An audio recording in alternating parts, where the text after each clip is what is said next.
Hello, if you want to open the SIM tray on Samsung Galaxy A25 5G, you need to use the pin that is included inside the box of this device.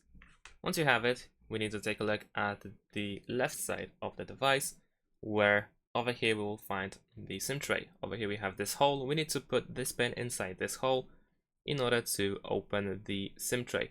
So once you put it in, then you need to push it so that the SIM tray comes out just slightly, and now we need to use our fingers or even fingernails in order to fully take it out.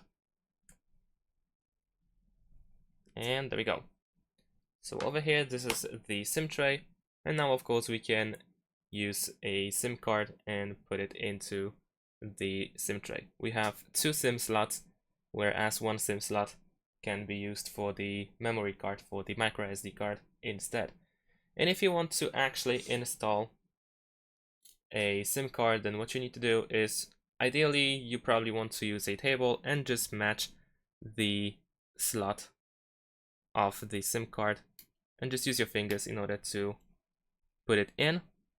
The reason why table might come in handy because, of course, it is easy to actually lose the SIM card. So we have the SIM card installed, and if you actually want to know how to insert the memory card as well, it looks like this. There we go. It should be in. Oh, there we go. All right, we heard a small click. That's good.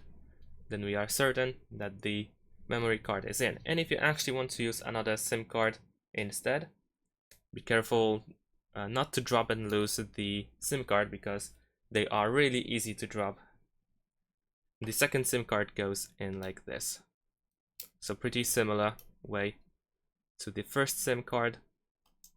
Whoops, it just jumped out. So let's give it another try. That's why it is quite important to get something to actually place it. It can be quite annoying to actually put it inside, but eventually we should be able to install the SIM card. Alright, I managed to finally put it in. So as you can see, they both go the same way. Over here, there we have a little space as well. So this is the correct way to install two SIM cards. And now of course we need to put it back in. Once we insert SIM cards, we need to match the hole. Because as you can see over here, we have the hole on the device as well as on the SIM tray. And I lost one card. Yeah, so like I said, it is really easy to drop it, so be careful with that. I'm not gonna bother installing it again this time. So that's pretty much it. Thanks for watching, leave a like and subscribe to my channel, and see you in my next videos. Bye.